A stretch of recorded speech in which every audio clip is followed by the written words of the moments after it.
সত্য যুগে ভগবান নিজের ছেলেকে নিজে হাতে হত্যা করেছিল। ভাবুন মায়েরা, আপনি পারবেন? আমি পারবো? নিজের ছেলে যত খারাপ হোক, কখনো নিজের ছেলেকে পিতামাতা হয়ে হত্যা করা যায়? কিন্তু ভগবান করেছিল। বাবা, ভগবান নিজে হাতে নিজের ছেলেকে হত্যা করেছিল। যে ছেলেটার জন্মদিন আমরা আজও পালন করি, কে বলুন তো? আপনাদের বলে দিলেই আপনারা মনে করতে পারবেন। মায়েরা, মাটিতে কোন সময় আঘাত করা যায় না বলুন তো? 3 দিন, না মানে যতদিন তিথিটা থাকে আর কি। মাটিতে কোনো কিছুর দ্বারা আঘাত করা যায় না। আষাঢ় মাসের কোনো একটা সময় তিথি, হ্যাঁ হ্যাঁ, অম্বুবাচী। সুন্দর, আপনি ডেটও মনে রেখে দিয়েছে বাবা। আষাঢ় মাসের ওই 7 তারিখের দিক থেকেই প্রায় ওটা হয়, যেটাকে আমরা বলি অম্বুবাচী তিথি। ওই সময় আসলে ভগবানের ছেলের জন্মদিন বাবা। যে ছেলেটাকে ভগবান নিজে হাতে হত্যা করেছিল, খুব মন দিয়ে শোনেন মা, ভগবান নিজে হাতে নিজের ছেলেকে হত্যা করলো। এটাই কারণ, যে ছেলেটার জন্মদিন আমরা ওই অম্বুবাচী তিথি ধরেই পালন করে থাকি। সেই সময় ধরিত্রী, মাতা ধরিত্রী, তিনি বাবা হয় রজস্বল আমরা যেটাকে বলি, আমরা আঘাত করতে চাই না। এর কারণ শুরু হলো, হিরণ্যাক্ষ যখন অত্যাচার শুরু করেছে, আপনারা সবাই জানেন হিরণ্যকশিপুর আর হিরণ্যাক্ষ 2 ভাই। হিরণ্যাক্ষ যখন অত্যাচার শুরু করেছে, ওই অত্যাচার সহ্য করতে না পেরে দেবতাগণ ছুটে এসেছে বাবা ভগবানের কাছে, ঠাকুর তুমি আমাদেরকে রক্ষা করো। ভগবান বললেন, তোমাদের ভাইয়ে ভাইয়ে সমস্যা তোমরা মিটিয়ে নাও। কেন বলছে বাবা? এদের মাগুলো আলাদা হতে পারে, কিন্তু এদের বাবা তো একটাই, সেটা হলো কশ্যপ মুনি। হ্যাঁ, তা বলছে ঠাকুর আমি তো পারবো না, তোমাকেই কিছু করতে হবে। তা বলছে ঠিক আছে, হিরণ্যাক্ষকে না হয় আমি হত্যা করব, আমি যাব, তোমাদের কথা মেনে নেব। ও মায়েরা, এখন এই ঘটনা শুনে ফেলেছে নারদ মুনি। নারদ মুনি কি করেছে বাবা? তাড়াতাড়ি হিরণ্যাক্ষের কাছে চলে গেছে। হিরণ্যাক্ষ, তুমি যে এত রাজপ্রাসাদে বসে আছো, রাজ পালঙ্কে পায়ের উপরে পা তুলে বসে আছো, ওটা বেশি দিনের জন্য নয়। ভগবান এক্ষুনি আসছে, তোমাকে মারবে বলেছে। আচ্ছা মায়েরা, আপনাদের শুনে কি মনে হলো? এই নারদের কাজ সবসময় আমরা একে বলি লাগানে ভাগানে দেবতা বলি। তাহলে এটা শুনে মনে হলো যে ঠাকুরের মনে হয় ভালো চাইলো না, এটা মনে হবে তো? তা কিন্তু নয়, নারদ কিন্তু ঠাকুরেরই ভালো চাইলো, আমরা বুঝতে পারলাম না। এখন যেই বলেছে, দেখুন বুঝতে পারবেন নারদ কতটা ঠাকুরকে ভালোবাসে। এখন যেই বলেছে, তা বলছে ঠিক আছে নারদ মুনি, তাহলে আমাকে কি করতে হবে? বলে দেখো, স্বর্গ থেকে যেগুলো তুমি দেবতাদের কাছ থেকে কেড়ে নিয়েছো, হ্যাঁ, এই যে কোষাগারে যেগুলো আছে না, এই যে অমৃত, কল্পতরু, তুমি এক কাজ করো, এই সব দামি দামি রত্নগুলো তুমি নষ্ট করে দাও। কারণ সেটা তুমি ভোগ করতে পারবে না, সেটা দেবতারা তোমাকে যতই মেরে দিক না কেন, দেবতারা ভোগ করতে পারবে না। বলে মুনি ঠাকুর, আপনি তো আমার ভালো বন্ধু মানুষ, কত উপকার করে গেলেন। বলতো দেখো, মুনি কখনো কারোর বন্ধু হয় না। কেন? কারণ আমি হলাম সিদ্ধ, আমি কখনো কারোর বন্ধু হই না। কিন্তু তোমাকে যতটুকু বলার ততটুকু বলে দিলাম। বলে আচ্ছা বেশ তাই হবে। তাড়াতাড়ি করে ও মায়েরা, ওই যা কিছু আছে সব এবার ওই জলের মধ্যে ফেলে দিচ্ছে। সব থেকে গভীরতম সাগর হলো ক্ষীরোদ সাগর। নারদ বলে দিয়েছে যে সমস্ত জিনিস নিয়ে তুমি এক কাজ করো, তুমি ক্ষীরোদের জলে ফেলে দাও। এবার সমস্ত জিনিস নিয়ে যখন ক্ষীরোদের জলে ফেলে দিচ্ছে, এবার মায়ের একটু ভালো করে মনে করেন তো, ভগবান বিষ্ণু কোথায় শুয়ে আছেন? হ্যাঁ, ওই ক্ষীরোদ সাগরেই তিনি শুয়ে আছেন। দেখেন, তাহলে নারদ এটা সুবিধা করে দিল না যে ঠাকুর এত পথ কেন হেঁটে আসবে, এ বেটা বরং নিজেই একটু হেঁটে যাক। হ্যাঁ, ঠাকুর আসবে একে মারতে, তাহলে অনেকটা পথ হেঁটে আসতে হবে। তার থেকে এ বেটাকে এমন মন্ত্র শিখিয়ে দেবো, নিজেই যাবে ওখানে বাবা ঠাকুরের কাছে, মানে নিজের মৃত্যুটা নিজেই ডেকে আনবে। তা বলেছে ঠিক আছে তাই হবে। এখন দুমদাম করে যখন বাবা ক্ষীরোদের জলে ফেলছে, ভগবান হঠাৎ তাকিয়ে দেখলেন বাবা এ তো মেঘনা চাইতেই জল, যাকে মারবো বলে ভাবছিলাম যাব এ তো সামনেই বেটা দাঁড়িয়ে আছে, তাহলে আমার সুবিধা হয়ে গেছে।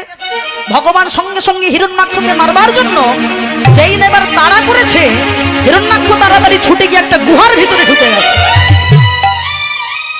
যেই না গুহার ভিতরে ঢুকে গেছে বাবা, ভগবান তাড়াতাড়ি এইবার বরাহ রূপ ধারণ করেছে। মায়েরা বরাহ মানে, বরাহ চেনেন? শুকর, শুকর। তবে এই ছবিটা কিন্তু আপনারা বাজারেও দেখতে পাবেন।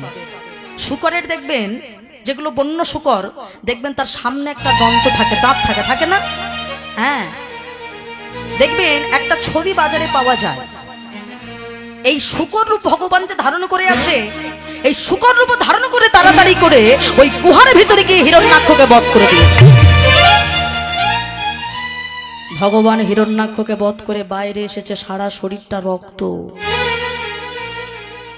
দেবতারা বলছে ঠাকুর তুমি তাড়াতাড়ি রক্ষা করো। হ্যাঁ, রক্ষা করো মানে?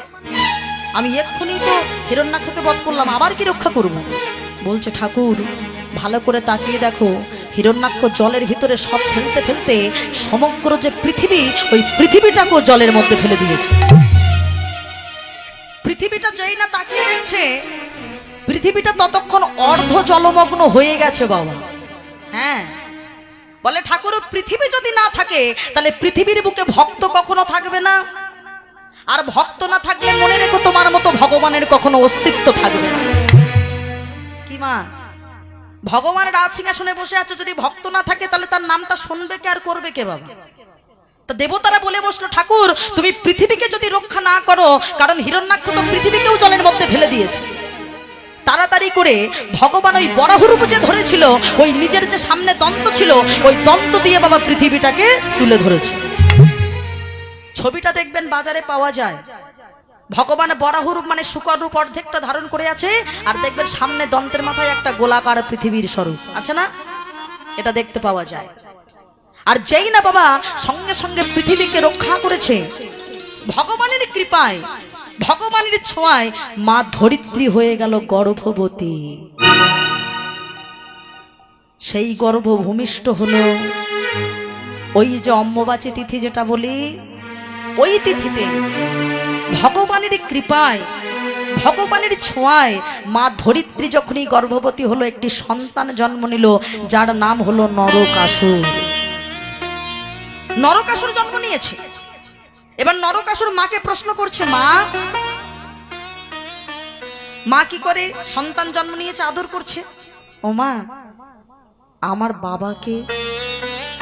মা ধরিত্রী বলে বসল, ওরে খোকা, তোর বাবার নাম জানলে তোর জীবনটা ধন্য হয়ে যাবে।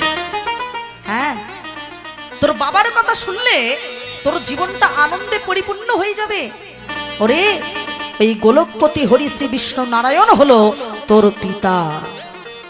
যেই না বলেছে সঙ্গে সঙ্গে নরকাসুর প্রশ্ন করলো, আমি যদি ভগবানের ছেলে হব তাহলে আমি অসুর হলাম? ভগবানের যে ছেলে হয় সে তো কখনো অসুর হবে না, সে তো দেবতা হবে, সে তো অমরত্ব পাবে, আমি অসুর হলাম কেন? বলে এই প্রশ্নের উত্তর তোর বাবাই একমাত্র দিতে পাবে। ছুটতে ছুটতে নরকাসুর স্বয়ং বিষ্ণু নারায়ণের সম্মুখে গিয়ে প্রণাম করে দাঁড়িয়েছে, পিতা তোমার কাছে আমার একটা প্রশ্ন আছে। ব্রাহ্মণের ছেলে ব্রাহ্মণ হয়, শূদ্রের ছেলে শূদ্র হয়, বৈশ্যের ছেলে বৈশ্য হয়, তাহলে আমি যদি তোমার ছেলে হব, আমি যদি ভগবানের ছেলে হব, তাহলে আমি অসুর কেন হলাম? আমি কেন দেবতা হতে পারলাম না? আমি কেন অমরত্ব পেলাম? ভগবান বলে বসলো, খোকারে আসলে তোর জন্মের দোষ। এই কথাটা কাউকে বলে দেখবেন বাবা, সে মনে হয় আপনাকে বাবা মেরেই ফেলবে। জন্মের দোষ মানে এত বড় কথা? কথাটা শুনতে খারাপ, ভাবলে খারাপ নয়।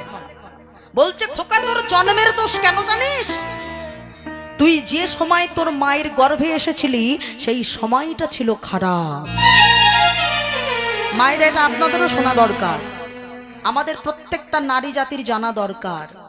কোন মাতা পিতা যদি মনে করে সন্ধ্যার সময়ে গর্ভে সন্তান ধারণ করবে, তাহলে সেই সন্তান কখনো অসুর ছাড়া অন্য কিছু হবে না বাবা।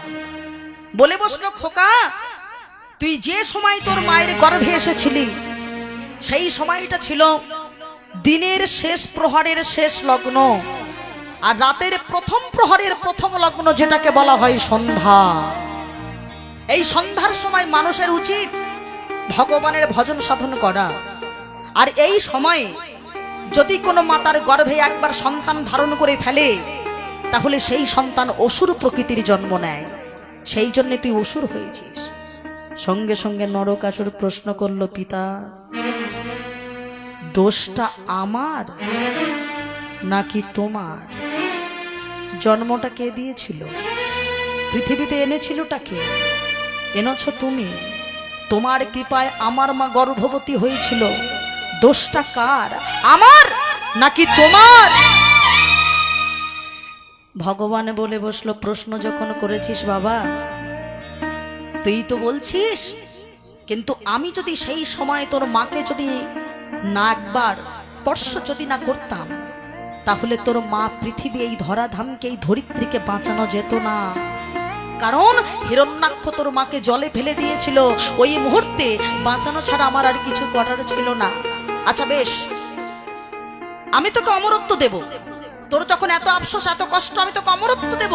তুই আমার ছেলে হয়ে অমরত্ব পাবি, তবে তোকে একদিনের ভিতরে 16,000 কন্যাকে বিবাহ করতে হবে। কতজন বলেছে মা? ভালো মেয়ে খুঁজে পাওয়া যায় না আজকাল, আবার সে বলে 16,000 বাবা। হ্যাঁ, 16,000 কুমারী মেয়েকে বিবাহ করতে হবে, তাহলেই তুই রাজা হতে পারবি। তবে বাবা, অসুরদের ভিতরে একটা নিয়ম ছিল, কেউ যদি রাজা হয় তাহলে সে অমরত্ব পেয়ে যায়। সঙ্গে সঙ্গে বাবা মহেশ্বরীপুরে রাজা করে দিল নরকাসুরকে। নরকাসুর সবাইকে বন্দিকে আদেশ দিল, যাও যত দেশের মেয়ে আছে 16,000 কুমারী মেয়েকে ধরে ধরে নিয়ে আসো। ও মায়েরা, 16,000 কুমারী মেয়ে ধরে ধরে আনা হয়ে গেছে। কেউ কি আর অসুরকে বিয়ে করতে চায়? কিন্তু কিছু করার নেই, ধরে ধরে এনেছে। এবার 16,000 মালাও কেনা হয়েছে, বিয়ের দিন উপস্থিত হয়ে গেছে। নরকাসুর এবার বিয়ে করবে। এখন প্রত্যেকটা মেয়ের হাতে 16,000 মালা গুনে গুনে দিতে গিয়ে দেখা যাচ্ছে একটা মালা বেশি হয়ে গেছে, মানে একটা মেয়ে কম পড়েছে। এখন এই একটা মেয়ে কম পড়লে তো হবে না, আমি তো অমরত্ব পাবো না। মন্ত্রীদের বললো, কোনো চিন্তা করতে হবে না, আমি আমার পিতা ক্ষীরদে শয়নে আছে, পিতাকে প্রণাম করতে তো যাব বিয়ের আগে, তবে প্রণাম করতে গিয়ে দেখি রাস্তায় যেতে গিয়ে যদি কোনো মেয়েটি খুঁজে পাই। অসুর মানে কি বাবা? অসুরের মতো মনোভাব। এখন হঠাৎ ওই পিতাকে প্রণাম করতে গিয়ে বাবা দেখতে পেল ওই নারায়ণের পায়ের ধারে একটা খুব সুন্দরী মেয়ে বসে আছে। মায়েরা, নারায়ণের পায়ের ধারে কে বসে থাকে? মা লক্ষ্মী। কিন্তু এ বেটা তো জানে না বাবা, এ তো অসুর, এ তো জানে না যেটা মা লক্ষ্মী। এখন শয়নে আছে, নিদ্রিত অবস্থায় আছে বিষ্ণু। ভাবলো এই বাবার পদসেবা করছে, তার মানে মনে হয় এটা মনে হয় আমার বাবার দাসী হবে। তাহলে বাবার দাসী মানে সে আমারও দাসী। ও মায়েরা, আমাদের বাড়িতে যদি কোনো চাকর থাকে, তাহলে সেই চাকর কি শুধুমাত্র আমার বাবার ফরমাস খাটবে, আমার কথা শুনবে না? তা মনে মনে ভাবছে, আমার বাবার চাকর যখন, বাবার যখন কাজের দাসী, তার মানে আমারও দাসী। তা বাবার দাসীটা যদি এত সুন্দরী হয়, তাহলে আমি একেই তো বিয়েটা করতে পারি। কিন্তু আমি যদি এখন বাবার কাছে চাইতে যাই যে তোমার দাসীটা আমায় দাও, বাবা যদি ফিরিয়ে দেয়, তার থেকে এক কাজ করি, এই দাসীটাকে একা হাত ধরে টেনে নিয়ে গিয়ে রথে গিয়ে বসিয়ে রেখে আসি, তারপর বাবাকে না হয় প্রণামটা করব। ওই যে কথায় বলে মায়েরা, পিপিলিকার পাখা গজায় মরিবার তরে। বাবা যদিও বা এসেছিলি প্রণাম করতে, একটা মেয়েটে হয়তো জুটে যেত, কিন্তু মা লক্ষ্মীর হাত ধরে এবার টানাটানি শুরু করেছে বাবা। এবার যেইরা মা লক্ষ্মীর হাতটা ধরেছে, সঙ্গে সঙ্গে মা লক্ষ্মী চিৎকার করে উঠলে, নারা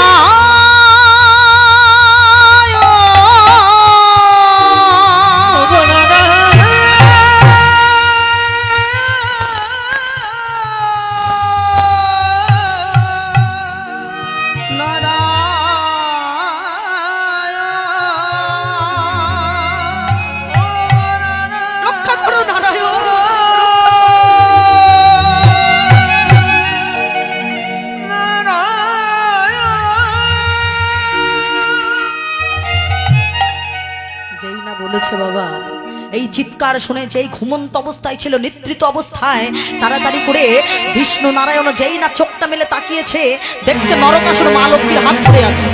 আর থাকতে পারলো না, সঙ্গে সঙ্গে সুদর্শন চক্রে আহ্বান করলো, সুদর্শন সুদর্শন বলি ডাকিতে লাগিল।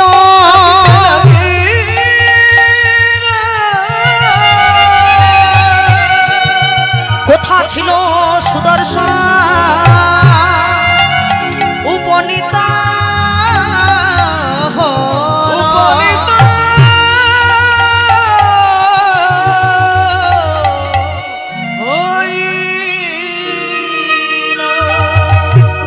যেই না বাবা সুদর্শন চক্রকে যেই না বলেছে, সুদর্শন তুমি যাও কি এক্ষুনি নরকাসুরের দেহ থেকে মাথাটাকে আলাদা করে দাও।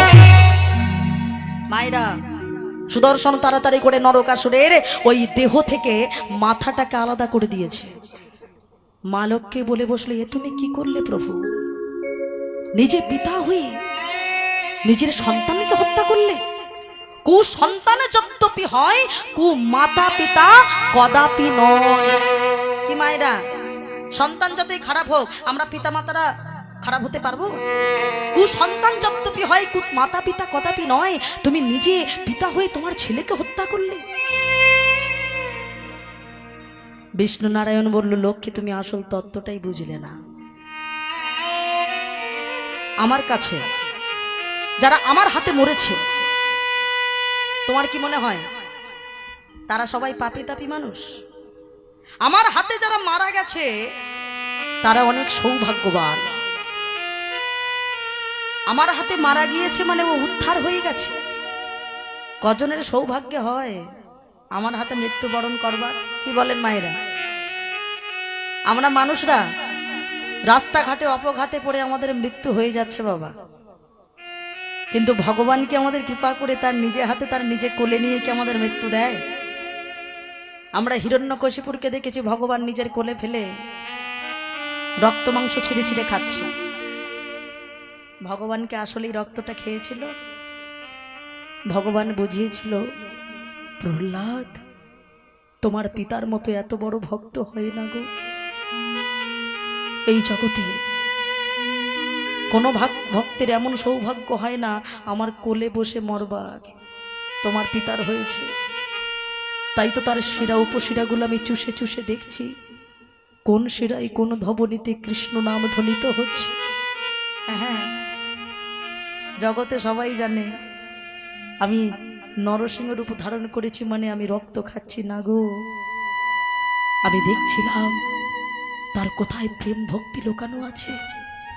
তাই মনে রেখো, আজকে যে নরকাসুর আমার হাতে মরেছে, ও অসুর জনিতে জন্মেছিল বলে ওর মনে দুঃখ ছিল, ওকে আমি উদ্ধার করে দিলাম। মা লক্ষ্মী যুগলে দেখে ওর মৃত্যু হলো।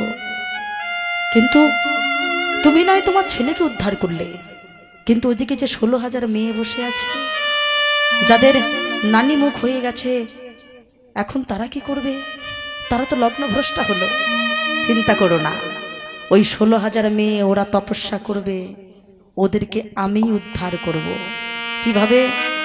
তবে এ যুগে নয়, সত্য যুগে নয়, আগত দাপর যুগে আমি যখন ভগবানের বৃন্দাবনের মাটিতে যখন রাসলীলা করব, তখন 16,108 গোপী নিয়ে আমি রাসলীলা করব।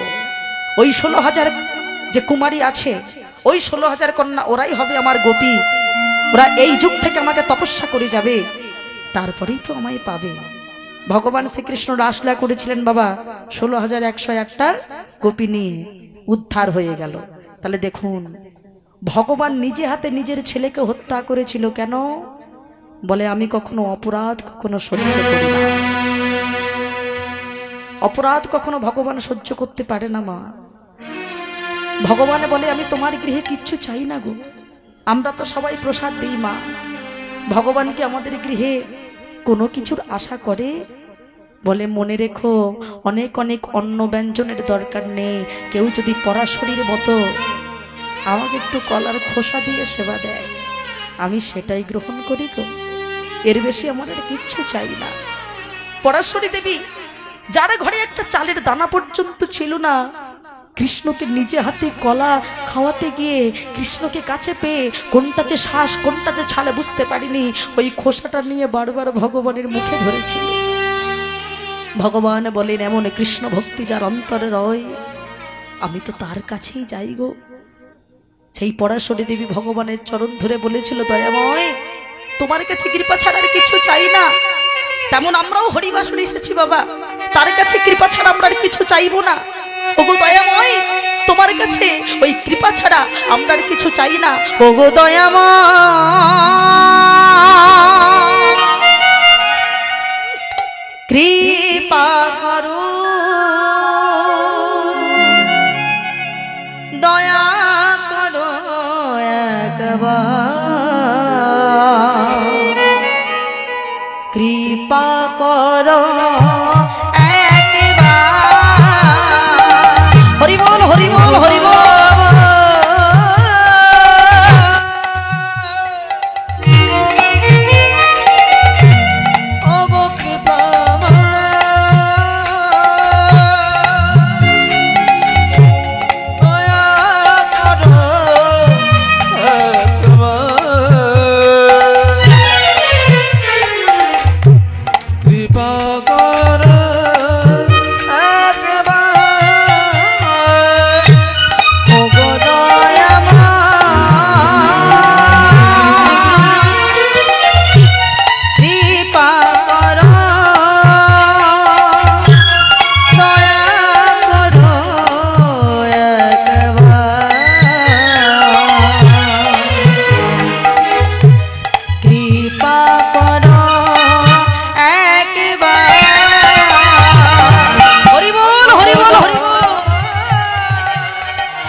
গতি নাই।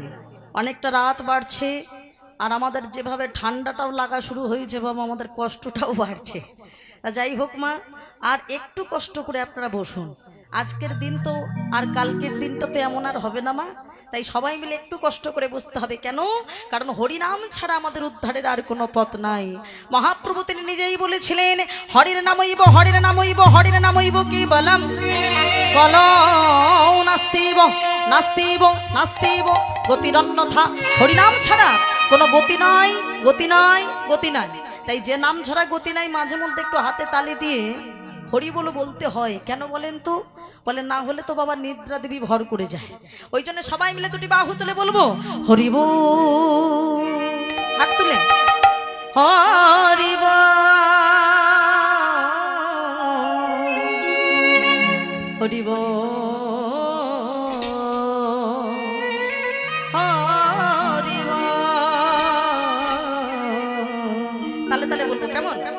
হরি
বল হরি বল হরি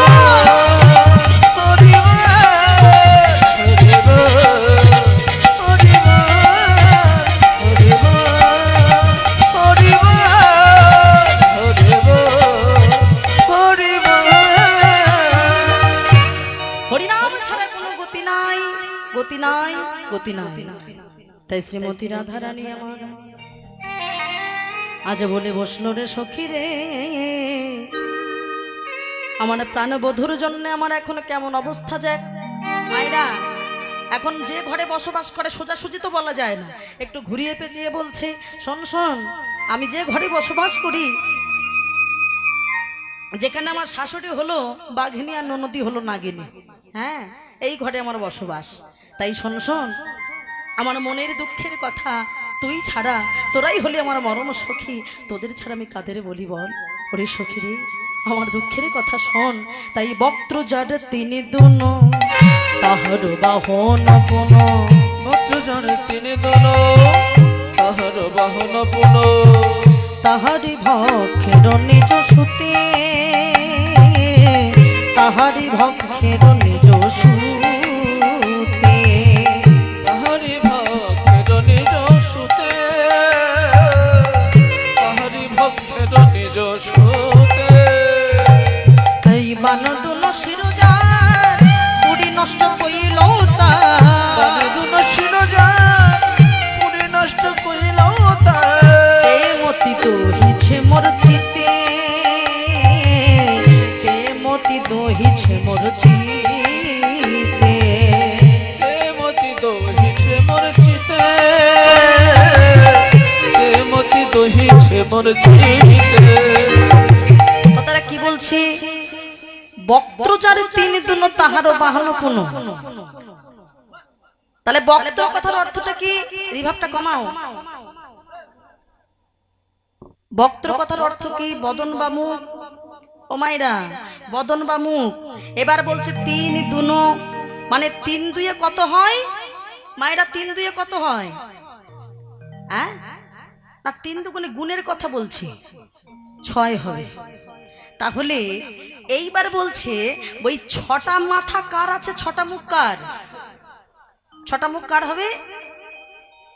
আচ্ছা, যখন দুর্গা পুজো দেখতে যান তখন মা দুর্গা বাবা কয়েকটা ছেলে মেয়ে নিয়ে আসে। কে কে আসে? কার্তিক, গণেশ, লক্ষ্মী আর এই যে মা সরস্বতী, তাই তো? আচ্ছা, ওখানে কোনো কারোর কি ছটা মাথা দেখতে পান? না, একজনের কিন্তু ছটা মাথা ছিল বাবা, সেটা হলো কার্তিক। কার্তিকের হলো ছটা মাথা। হ্যাঁ, তবে এই মাথার বর্ণনা এখন দেওয়াটা সম্ভব নয়, এমনিতেই বলতে বলতে কোথায় চলে গেছে ভাবেন, অনেকটা সময় চলে গেল। তাহলে এই কার্তিকের ছিল বাবা ছটা মাথা। হ্যাঁ, তা এই কার্তিককে বলা হতো ষড়ানন। এবার বলছে তাহারও বাহন পুনো, তাহলে কার্তিকের বাহনটাকে ময়ূর, তাহারও ভক্ষেরও নিজ সুতে, ময়ূর এবার ভক্ষণ করে কি, সেবা করে কি? সাপ। বাহ। এবার বলছে সাপ সেবা করে কি? ব্যাং, যাকে বলা হয় ভেগ। এবার বলছে দেখো বান দুনো শিরোজার পুরী নষ্ট কইল তার। আমাদের কটা বান আছে? 5টা বান। মদন মাদন মোহন শোষণ স্তম্ভন। এই বলছে এই 5 দুগুণ এবার কত হবে? 10। তাহলে বান দুনো শিরোজার, শিরো কথার অর্থ হলো মাথা। 10টা মাথা কার আছে মায়েরা? লঙ্কা রাজা রাবণের। বলছে পুরী নষ্ট কইল তার। লঙ্কা পুরীকে কে নষ্ট করেছিল? হনুমান। কারণ হনুমানের নিজে আগুন দিয়ে যেমন লঙ্কা পুরীকে জ্বালিয়ে দিয়েছিল, তেমতি দহিছ মরচিতে, তেমন যেন আমার হৃদয়টাও জ্বলে গেল। লঙ্কা পুরীকে যেমন আগুন দিয়ে জ্বালিয়ে দিয়েছিল, তেমন তেমতি দহিছে মোর চিতে। চিত্ত, চিত্ত মানে হৃদয়, বলে হৃদয় আমার জ্বলে গেল। হৃদয় আমার চলে গেল। ওই কৃষ্ণ বিরহের আগুন, হৃদয় আমার জ্বলে গেল গো। শ্রীকৃষ্ণ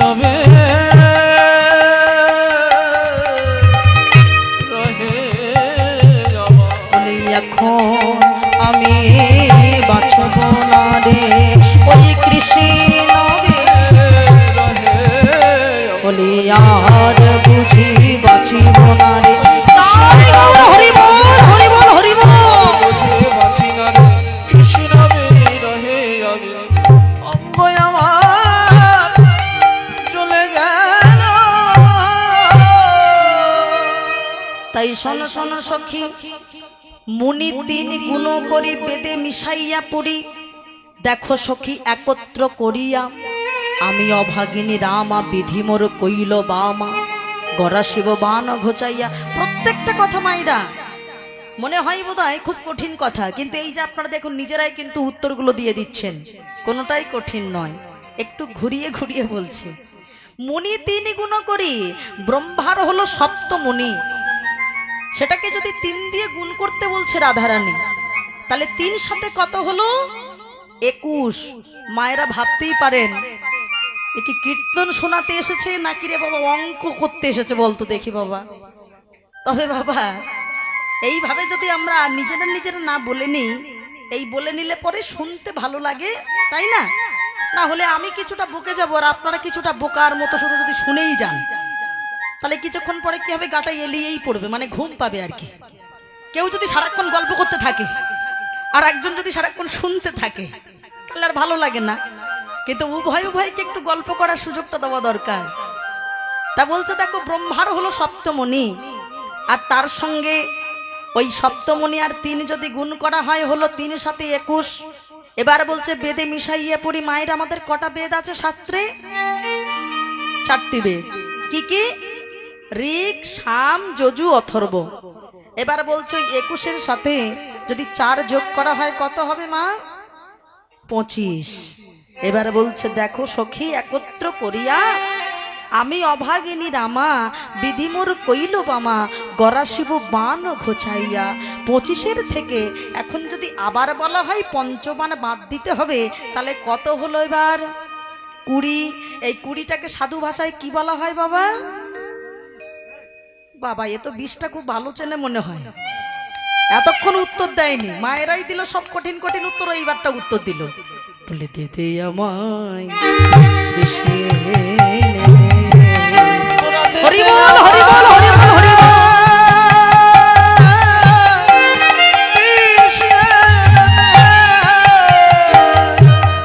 আমি বিষ খেয়ে প্রাণ জীব দেবে আমার বেশি দে। আমি বিষ খেয়ে প্রাণ জীব একবার গোবিন্দ কৃপা করো বলে, আমি বিষ খেয়ে প্রাণ জীব একবার গোবিন্দ কৃপা করো বলে। তাই গৌর হরি বল হরি বল হরি বল। তোরা বলে বিষ খেয়ে প্রাণ জীব তোরা দে দে আমার বিষ এনে দে। রাধারানী দুঃখ করে বলছো, গো বধূ গো, একবার দেখে যাও তোমার বৃন্দাবনের কি অবস্থা। বৃন্দাবনে তোমার অদর্শনে আর ধেনু বৎসগণ তৃণ সেবা করে না, যমুনা উজান বহমান হয় না, পক্ষীরা আর সুন্দর করে আর গুনগুন স্বরে রব করে না। কি বলছে উনি একবার শুনে নাও, গুনগুন স্বরে। আচ্ছা তাই শোনো, তাই যখন এমন ভাবে এইভাবে যেই না কান্নাকাটি করছে আমার শ্রীমতী রাধা রানী, ও মায়েরা কাঁদার কারণটা কি? একটাই কারণ, ভগবান আমার রাধারানীকে বিদায় দিয়ে চলে গিয়েছিল। তাই আজকে যে আমরা শুনছি এই প্রভাসযোগ্য লীলা, মনে রাখবেন আজকে প্রভাস অভিশপ্ত হয়েছিল কেন? আজকে প্রভাস যে অভিশপ্ত হয়েছিল, মায়েরা একটু মন দিয়ে শুনুন। আমরা লীলাটা হয়তো শুনলে খুব তাড়াতাড়ি শোনা হয়ে যাবে, কিন্তু অভিশপ্ত কেন হয়েছিল এই কারণটা জানতে গেলে একটুখানি মন দিয়ে শুনতে হবে মা। ভগবান তিনি গিয়েছিলেন মথুরায়, যেমন বৃন্দাবনে পরিত্যাগ করে মথুরায় নিজের মামা কংসকে হত্যা করবে বলে, সাজা দেবে বলে, ঠিক তেমন এই প্রভাস তো অভিশপ্ত হয়ে পড়ে আছে, এই প্রভাসকে তেমন উদ্ধার করবে বলে। তা যখনই বাবা গিয়েছে, এই প্রভাস কেন অভিশপ্ত হলো একটু ছোট করে মায়েরা শুনে নেন। সুতপামনি সুরুচি দেবীর কোনো সন্তান ছিল না, আর এই সুতপামনি সুরুচি দেবী যদি না থাকতো তাহলে কখনো মাতা যশোমতী আর পিতা নন্দ ঘোষ কখনো বাবা আসতো না। হ্যাঁ, তা যখন বাবা ওই সুতপামনি আর সুরুচি দেবী কোনো সন্তান নেই, কিন্তু ভগবানের কাছে প্রার্থনা করে একটা সন্তান আসলো ঘরে, পুত্র সন্তান। বড় আশা করে আদর করে নাম দিয়েছে চিত্রাঙ্গদা। এই জায়গায় একটা কথা বলবো মা, ভগবানের কাছে প্রার্থনা করলো মা, প্রার্থনা করেই সন্তান গর্ভে ধরলো, তাই সুসন্তান হলো।